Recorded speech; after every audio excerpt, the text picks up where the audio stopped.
Hey kids, it's Mr. Fly here, hope you're well. I'm out and about today on a freezing cold day on the gargantuan German, the BMW R18, a bike that I've been riding for the last couple of weeks and really been getting to know this machine. So in this video, I'm going to bring you my in-depth review. So if you're interested in the BMW R18, stick around and stay tuned.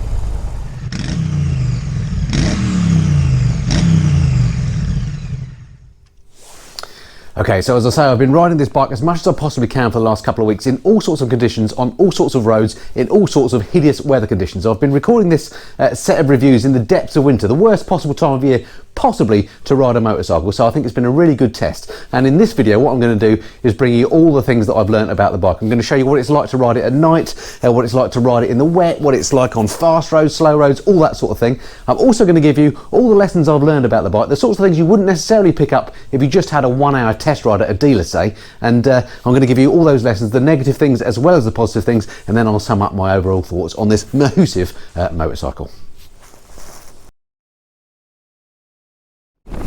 Okay, so what are the gigantic German on fast roads, on motorways, things like that? Well, here I am on the M40 doing 70 miles an hour, and as you'd expect, I'm in the full blast of wind, because of course it is a big naked bike, but no surprises there. The wind flow is nice and smooth. I'm not struggling with buffeting air, which is sometimes a problem on bikes without fairing, so no problem there.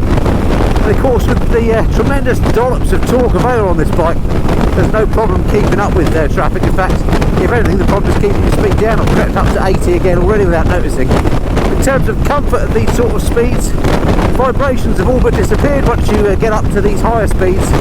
The mirrors are nice and rock steady. I've got a good view behind me, good situational awareness. Yeah, quite comfortable. In fact, the massive engine, the big old cylinders down there, do provide quite a lot of protection for your legs at high speed. So it's actually a little bit better than I would have expected on the motorway. So I'm going to give Mighty R18 a thumbs up for high speed work. You could do motorways on this for prolonged periods of time without too much trouble, given it's a non-fed bike. Okay, so what's the big Bavarian like around town? What's it like in the urban environment? Well, clearly it's not the smallest beast ever to thread through traffic. So I'd be lying if it was my first choice for commuter bike. But could you commute on it? Well, of course you could commute on it, but I wouldn't want to be completely honest. So whilst the bike is definitely more agile than it deserves to be when you're on the move, when you're going at slow speed and through traffic, it ain't so agile. So yeah, it's not a bike that I'd feel particularly comfortable filtering with. It could be done. The handlebars are wide, the widest part of the bike, although you have got these big cylinders of course sticking out, so you've got to be wary of all that stuff. And it being such a big bike, I would have thought you'd be quite easily seen, although you're not sitting very high up, you're quite low down, so you don't get great situational awareness. It's not like say a big adventure bike as far as that's concerned.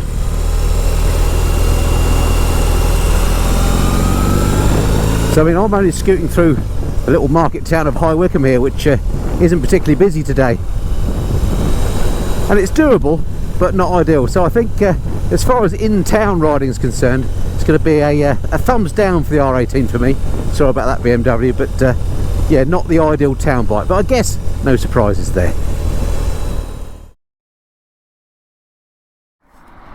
Right, just before we get to the nighttime riding, while I'm stopped here, let me just bring the bike to life and show you what the lights are like during the day before we show you them at night. Let's just start her up so it's in the sort of running mode, if you like. Here we go. Right, it's really bright and sunny here, hope you can see this. But here we go, this is what the light looks like during the day. Can you see that? Just the top half lit up on dip. A bit muddy. Look at the way that's shaking and rattling. I just think that's amazing, part of the character of this bike. So let's put the lights on to full, and then you get yeah, a really bright, dazzling view of both parts of the light lit, obviously. And there we go, back to daylight running. I hope you can see that okay. Alright, with the magic of YouTube, let's switch to nighttime. Now as usual, I don't expect the GoPro to be showing any great detail here because the light obviously is so low. So you'll have to take my word for it a little bit on what the bike's like to ride at night. So what's it like then? Well, it's got LED lights on it, so they're nice and bright. And at the moment, we're just riding along here on dip, of course. If I put her up to full beam, there we go, lights up.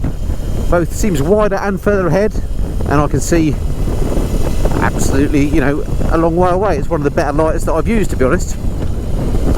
The switch itself is just on the left hand handlebar here. It's on your sort of trigger finger. So there's dip, or I can just press the button and I can flash the light ahead to full, or if you push it forward it stays in full, much like many other BMWs. Switch gear itself on the bike is relatively simple. It's not lit, as you can see. The lights you can possibly see glowing are my heated gloves, but the switch gear on the Beamer not lit, which is a bit of a shame. It's a shame that more bikes don't do that. Few are starting to do that now, but not on the R18.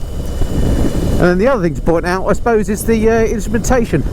No night mode on the dial here, but not needed because it's super clear. Look, hopefully you can see that on the GoPro. It's lit up in white and it looks really, really nice.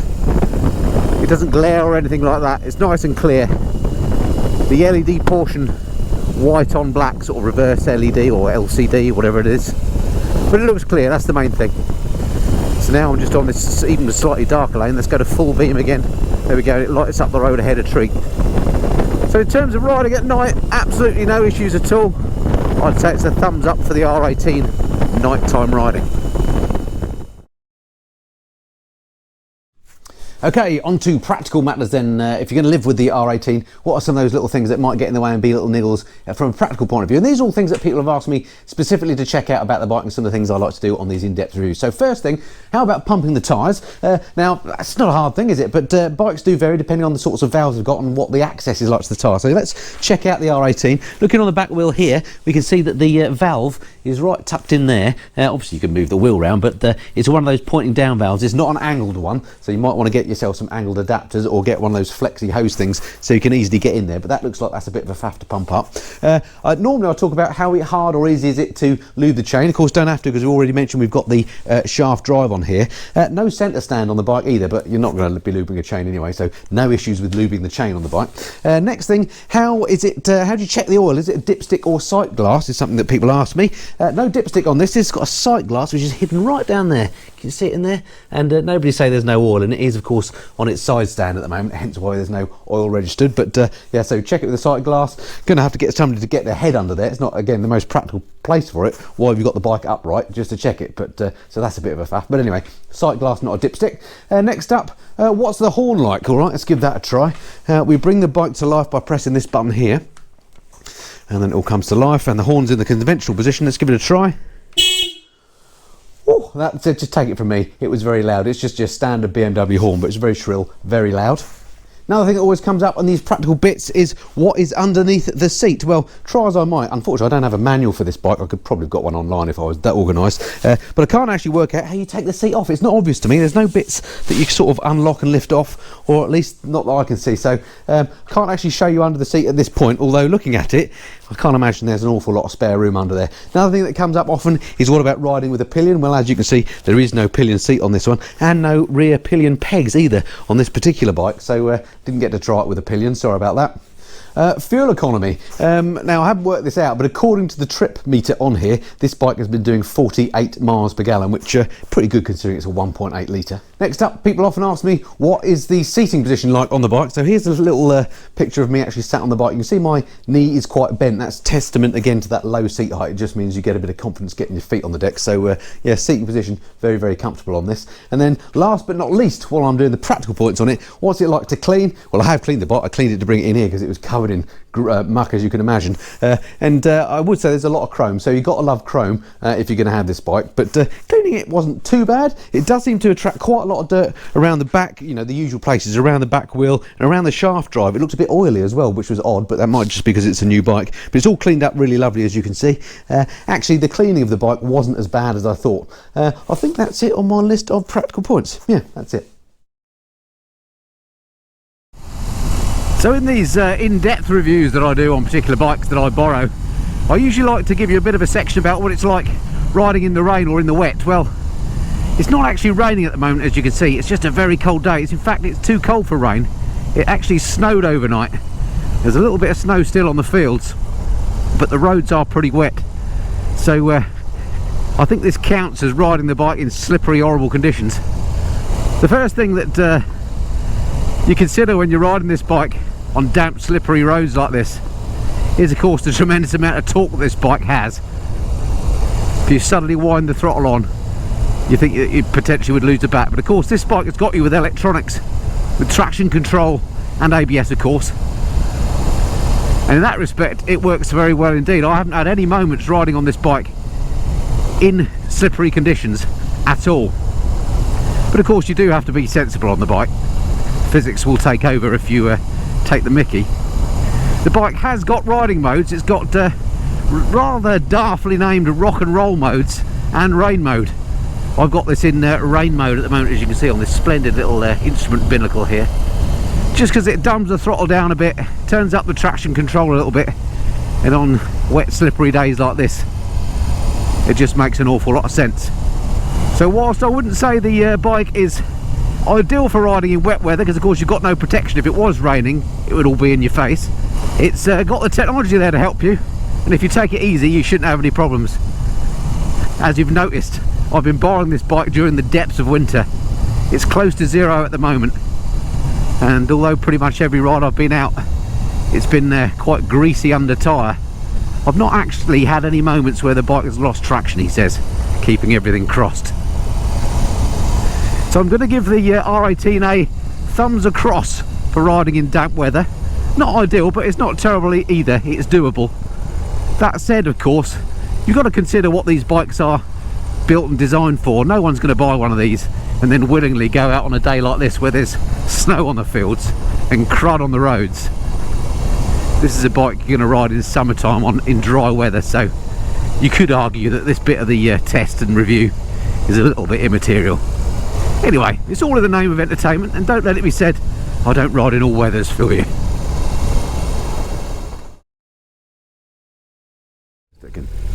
Okay, one of the things I like to do in these in-depth reviews is what I call my lugging about test. So let's just stick the bike in this standard parking space here and just see what it's like to shift around. First off, let's just find neutral, which is quite easy on this, and it's got a massive stand. You have to make sure obviously that it's all the way out so that you can put the bike down, because it is heavy, it does go over quite a way.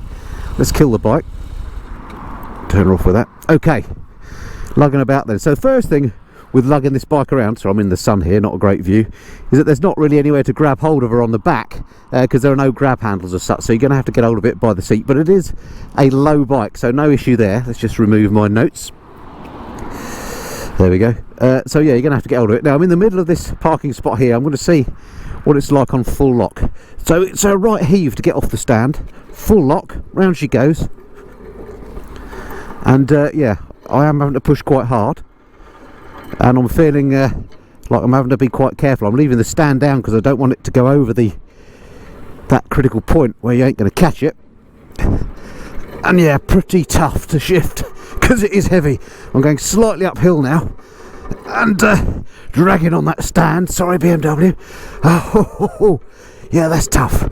And there we go. Right, so the stand is definitely down, and there we go. It's on the far bit of that parking space there. So middle of that one, 2 rounds. So the turning circle actually isn't that great, and I have to say I found that pretty hefty to move. So if you're a bit of a wimpy person like me, you're probably going to struggle a bit moving this around on your driveway if there's any sort of a slope.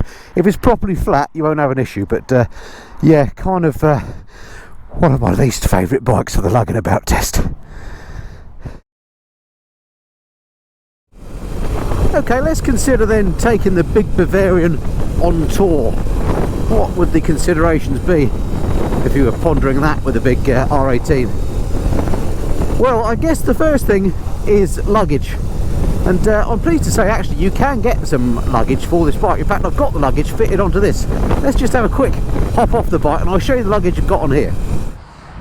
Okay, let me show you these optional bags then that you can get for the R18. Here they are. They look quite good on the back of the bike. Let's get out of my own shadow. There we go. They've come with this little mounting frame here. I'll show you how you take them off there in a second. The bags themselves have these sort of clips that you just pull across like that, and then the top flips open. Here's the first thing. See if you notice what's the first issue with this. ouch, you're in danger of scratching this lovely paintwork with those on there. It's just one thing I've noticed with these. And then inside, got a reasonable amount of room. You've got a proper waterproof roll liner thing, and then inside they look like that. I've just got some of my filming gear in there, so you know, with a couple of those there's probably enough to go touring for, you know, one of you for a week, no problem at all, I think, if you travel relatively light. So that's them, and yeah, it's this paintwork that you want to protect. And then let me just show you what it's like to get these on and off. There's a little clip at the back here, just there. You push that down and then you have to lift the whole bag off. I'll just have to put the camera down to show me doing that.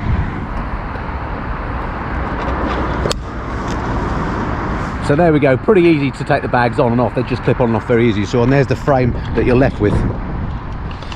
All right, so that's it for the bags. Okay, so you can carry some stuff then in the luggage if you get that as an extra, but not an awful lot, clearly. The other thing, of course, is you can wear a rucksack, so no problem there.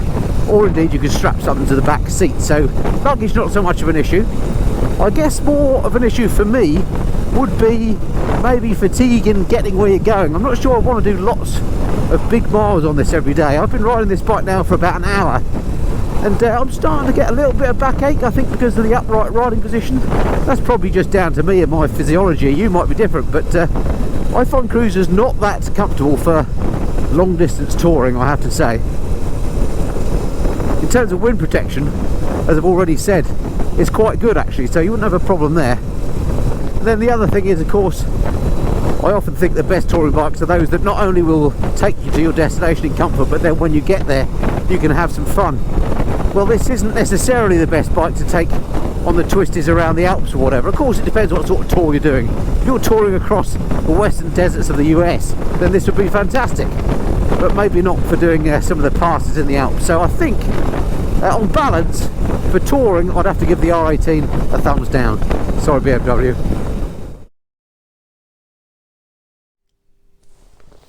Okay, so I promised you at the start of the video I'd tell you all the lessons I've learnt during the time that I've had the R18. Let's start now with the negative points.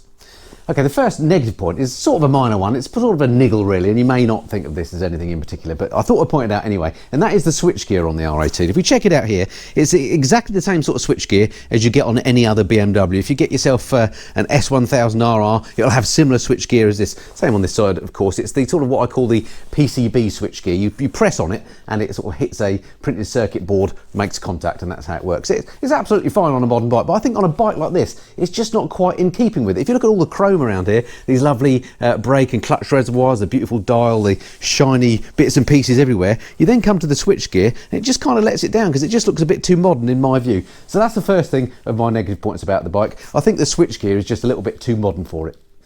Okay, next negative point about the bike then, and this is something that I often moan about on all sorts of motorcycles, and so people are getting fed up with me saying it, but this motorcycle, like so many modern bikes, is keyless. It has keyless ignition. In fact, let me show you what the key looks like, because sometimes people are interested in this sort of thing. Here we go. I say key, the fob. There we go, looks like that. It's quite cool. It's got a bit of Art Deco about it. It's got sort of a key bit. If you press that button there you go, you get the key bit pop up as well. Now, the reason why you need that key bit is because although it's keyless to start, you just press the start button to start it. If you want to lock the steering lock on it, you have to actually use the key in this bit down here. So it's not keyless as far as that's concerned. Similarly, if you want to do the fuel, that's not lockable either with the keyless. So, you know, it's sort of keyless, but it isn't. So that just seems a little bit kind of messed up to me. In fact, looking at it, this fuel cap's not lockable at all. It just screws off. Not that that's necessarily an issue. Who steals fuel these days? He says, fumbling to get it back on. Okay, next on my list of negative points, and these are not in any particular order by the way, they're just things that have occurred to me and I've made note of, is the sound of this particular motorcycle. Now, it being such a massive engined brute with this amazing looking engine on here, you'd think it would sound incredible. It's got some big old fishtail pipes on it. Again, these are something I don't really like the look of, I have to say, but I guess they're sort of in keeping with the look of it. But all that aside, you've got the big engine, the big fishtail pipes. When you start her up, she doesn't actually sound that good. Let me give you a quick demo.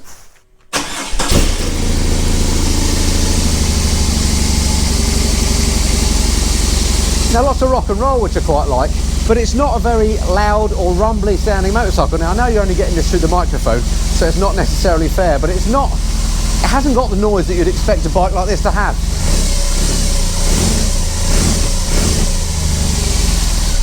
It's more like a car than a bike. Okay, to my next negative point about the big old BMW, and that I suppose is something that isn't surprising, because this bike is 345 kilograms when it's fueled, so it is heavy. But the thing about this is, when it is fully fueled, it does feel quite weighty at a standstill. Now, it is helped because you've got the Boxer engine, which is nice and low, so the centre of gravity is low on this machine, but I do think that's a very heavy engine. And when you're lugging it around, it just feels heavy. Now, I'm used to moving around the Goldwing, which is a similarly heavy bike, but that doesn't feel anywhere near as heavy as this does to shift about, even though this is technically a little bit lighter. So that's the next thing on my list. It just feels a bit too heavy to manoeuvre around in the garage and so on. I've really found the best way to do it is to sit on it and move it. You know, I'm a small, fairly wimpy chap, and I find lugging this around just a bit too much like hard work. Okay, next negative on my list, and it's again to do with the way that the Boxer engine is on this bike. If you look down here where the foot pegs are and everything else, you can see that on this side, on the braking side, the foot pedal actually is quite close to where the cylinder head is. And I've found if I'm wearing some bulkier boots, as I often do, or have been on this bike because it's been so cold, my boots have been catching on that cylinder head. Both sides as well. I'm sure you'll get used to it over time, but in the couple of weeks that I've been riding this, on the days when I've been wearing bulkier boots, I've just found they've got caught a bit on those cylinder heads. That's not too good. Alright, next thing on here, just bring the bike to life again by pressing that button. Here we go, let's have a look on here. When this comes alive, you'll see that it shows the engine mode on the display. There we go, at the moment I'm in rain mode. If I change the mode over, you can see that it goes to rain, roll and rock. So I don't know, somebody at BMW must have thought that was a good idea, but I just think the names rock and roll are a bit naff. Not a huge point, but you know, rain, tour and normal would have worked for me. Alright, next whinge on the R18, and that is to do with its reverse gear. Now, it's great that the bike has reverse because, as I mentioned before, it's pretty heavy to move around. But I've just found engaging reverse on here really, really difficult. Here's a little clip that I took earlier. Okay, so one of the features of this bike, like some other large bikes have, for example the Goldwing, is that this bike has the facility to reverse. And when I rode the bike originally on my first ride test this bike, I didn't actually demonstrate reverse, and I've never done it yet, so this is going to be my first attempt at reversing. Now, what you do with reverse, let's just put her in neutral. Right, down the side here, there is a handle, just here. It's this, I don't know if you can see it with the camera, but it's this chrome one here. You pull that out and push it down, apparently, and once you've done that, you see it says R on the, I hope you can see that on the instrument there. And then what you do to reverse up, just checking there's nothing behind me, is you basically hit the starter button and back she goes. Let's give that a try. Well, I'm hitting it. And nothing's happened. Maybe it's not engaged. Let's try again. It says R. We hit the button. Now it's happening. Let's take her out. Let's put her in. I wonder. Not sure. Well, that's not working. Let's try again. Push her into reverse. There we go. You press the starter button. Nah, not happening. So there we go. It's probably something I'm doing wrong, and I'm sure it's got the knack of it, and you know, all the rest of it. You'd be able to find reverse absolutely fine. But I've not been able to successfully engage reverse the whole time that I've had the bike, and so that's just a bit rubbish. Okay, next up as I'm going through my whinge list is the suspension on this bike. Now, generally speaking, it's a very comfortable bike to ride, and it glides along. It's all very nice, like a cruiser should be. But on our potholed roads here in the UK, especially this time of year, I have found that if you go over, you know, some fairly big bumps, this thing kind of wants to throw you off. It can be quite something, the suspension. They're quite harsh almost. And it's quite a clever back end. It looks like it's sort of a fixed hardtail, but in fact it's a soft tail under there. You can just about maybe see the suspension spring lurking. But yeah, although it's fine on normal smoothish roads, on our rubbish roads here in the UK, I've just found the suspension can get out of shape a little bit. Okay, next up, let's move down the front end of the bike, and this is something that's just very, very subjective, but there's something about the front end on this bike that I don't quite like. I'm not sure I can do a good job of showing you here, but this fork to me just seems, I mean, it has to be big because it's a big bike, but it just looks a bit too big compared to, say, the lights. I think if maybe the light was a little bit bigger, the front end would just work a little bit better for me. I think there's just something not quite right about the front end on this bike. Okay, next bugbear of mine on this, what otherwise is a lovely looking instrument gauge, there is no fuel gauge, or at least not one that I can find, and that's just a sort of a pet hate of mine. How can a bike manufacturer using an internal combustion engine that relies on petrol for it to run not have a fuel gauge? So thumbs down to BMW on that one. Okay, to maybe more serious practical measures, I just find the braking on this a little bit interesting. I find the front brake isn't quite as good as it should be. I mean, there are amazing brakes on here, proper big old 4-pot BMW units, but I just find that front isn't quite as good as you'd like, and I'm finding myself using the rear brake more and more the more I ride this bike. It might be that's part of the design. I've found that on bigger bikes, generally these big cruisers, that you do need to use the rear brake, but the front, a little bit disappointing to me. Okay, nearly through my list of whinges, you'll be glad to hear. The only other things I'd say, negative points on this bike, a little bit ponderous at slow speed. I found myself, even though it's got a very low seat height, which is great for getting your feet on the floor, I have found myself once or twice nearly dropping the bike, getting to that critical angle when you thought it was going to go. So yeah, a little bit ponderous at slow speed. And then the other practical thing is big old handlebars, which are great to get some, leverage on it, but the actual turning circle of this bike, I found is quite big. All right, enough whinging, I hear you say. Let's get on to the list of the things that I love about the bike. And as ever, I've written them down so I don't forget anything. So the first thing I've written on here, and again, in no particular order, is the torque of this bike. This bike is all about this engine, of course. What an incredible looking bit of kit it is. And it chucks out dollops of torque and power. And basically, from very low revs to high, there's just always power and shove there when you need it. You can ride it very lazily if you want to, and the thing just flies. So torque is the top thing I've listed here on the list. Next thing, looks of the bike. Now, of course, this is very subjective, but I think this thing looks absolutely lovely. Let me just give you a sort of a wide shot. Look at that beauty. I think it looks like a cruiser should look. Okay, it's German, which is a bit odd. I kind of think cruisers should be American, but we'll see how that pans out for BMW in terms of how it does against the competition, which is obviously Harley-Davidson, Indian, people like that in the US. But I do think they've done a good job of the looks on this bike. It's really grown on me as I've had it as well, and some of the other variants of the bike as well I think look good. This one says first edition on it, just there, so that kind of applies or implies that there are going to be other versions of this bike coming along, so looking forward to seeing what else BMW do with it. But I think, yeah, overall the looks of this bike are spot on. Subjective point, but I like it. Next up here, quality of build. I've said here things like the pinstriping, the chrome on the bike, the dials, all that kind of stuff. They've just done a top job of making it look like a quality build, and it is a quality build. Okay, next thing on my list I've noted down is great character. Now, often people say character on a bike and they mean that it vibrates a lot, and it's basically not a good thing. But in the case of this bike, it is a good thing. You buy this sort of bike because you want to feel good, and this thing has bags of character that makes you feel good. I've already mentioned the massive torque out of this engine, and when you start it up, the front of the bike just shakes and nods. It adds to the character. When you're riding along, the thing throbbing underneath you, it just feels brilliant. And yeah, the character of this bike, absolutely top notch. Back to the list I've mentioned here, included a reverse mode, albeit I couldn't get it to work. I've already mentioned that in my negative list, that I found the reverse mode clunky to get to work. I couldn't in fact get it to work, but I'm sure it does. I just don't know what I'm doing with it. But yeah, having a reverse bike on a reverse gear on a bike like this is a great thing to have. Next on the list, mid-set pegs make for conventional riding position. I love the fact that it does have mid-set pegs. One of the things I don't like about cruisers, and one of my complaints about things like the big old Rocket 3 from Triumph, the version I rode was the one with the feet forward. It just doesn't feel right to me having your legs hanging out in the air. Don't have that with this bike, of course, because as I've already mentioned, the cylinder heads get in the way. You can't have your feet any further forward. So they've put these mid-set pegs on, and notwithstanding the fact that you can catch your boots on them, it makes for a much more comfortable riding position. You can ride this for a lot longer than you could a conventional cruiser with your feet forward, in my opinion. So actually, even though I moaned about the cylinders getting in the way of your boots a little bit, I do find the mid-set pegs is definitely a plus point. Next thing I love about this bike is its low seat height. This seat is only 680 millimeters. I think it might be the lowest seat of any bike I've ever ridden. And when your bike is this heavy and you really don't want to drop it, having a nice low seat height is a great thing. So you can get your feet properly on the floor, even if you're a shorty like me, and that does give you a much bigger sense of confidence. So thumbs up for the low seat height.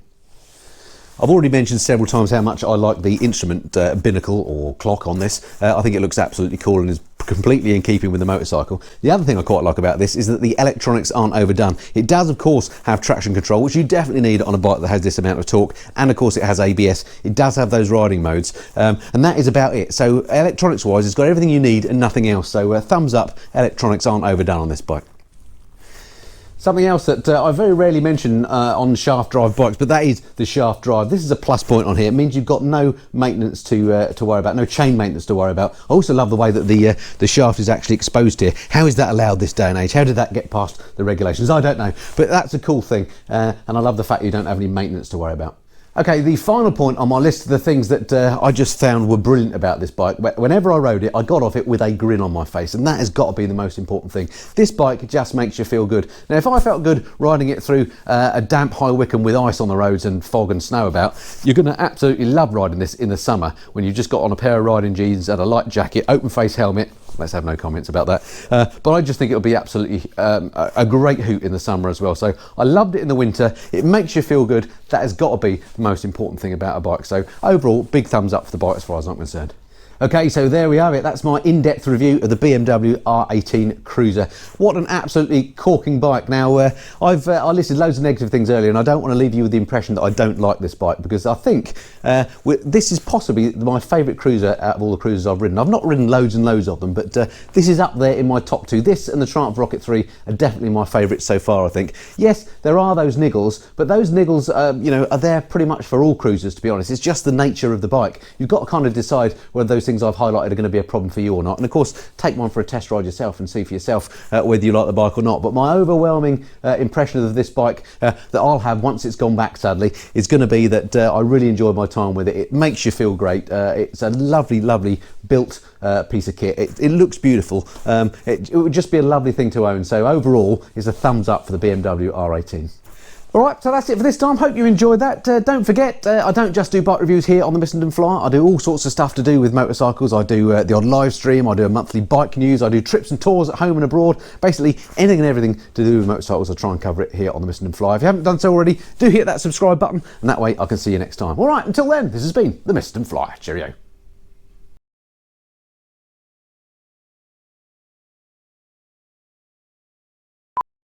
Okay, so I've been getting to know this bike as best as I can, as I say, over the last couple of weeks. I've ridden it in all sorts of conditions. I'm recording this in the depths of winter. It's flipping cold outside, which is why I'm wearing this basically sleeping bag. So I've ridden it in the worst possible conditions. If I like it in these conditions, let's do that all again, that was rubbish. Okay, so welcome back to the garage where I've got the R18 ensconced. It's absolutely freezing outside, hence why I'm wearing this sleeping bag. I've, as I say, been riding this bike for the last couple of weeks, and it is in the depths of winter, in the worst possible conditions. So if it's a good time to test the bike, now is it, because... Oh, do that again. Loads of go and shove. It's a brilliant bike. You know, just getting from 0 to cruising speed. Let's do it all again, that was rubbish.